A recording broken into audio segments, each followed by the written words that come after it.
Po prej vitit 2016 ju praktikoni, po themi, praktikoni fushën e drejtësisë familjare.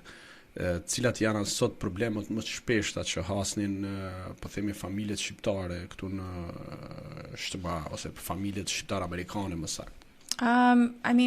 Problemi më i madh është për shqiptarët, po edhe për të gjithë, edhe për amerikanët, është leku. Është në ana financiare, njerëz, kanë punë ose s'kan punë.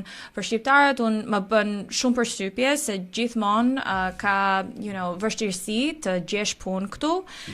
Në qoftë se ti nuk e ke gjuhën, është edhe më vështirë.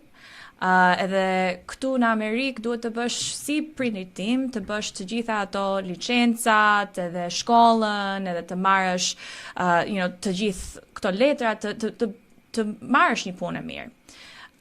Është edhe që neve jetojmë këtu në Massachusetts edhe në Boston, edhe kur vinë shqiptarët nga Shqipëria, është shumë më shtrenjtë këtu.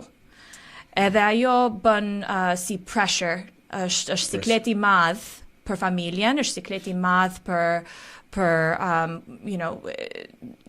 të gjithë që punojnë në familje, edhe në qoftë se ke fëmijë të vogël, edhe ajo është më e shtrenjtë, edhe më e vështirë.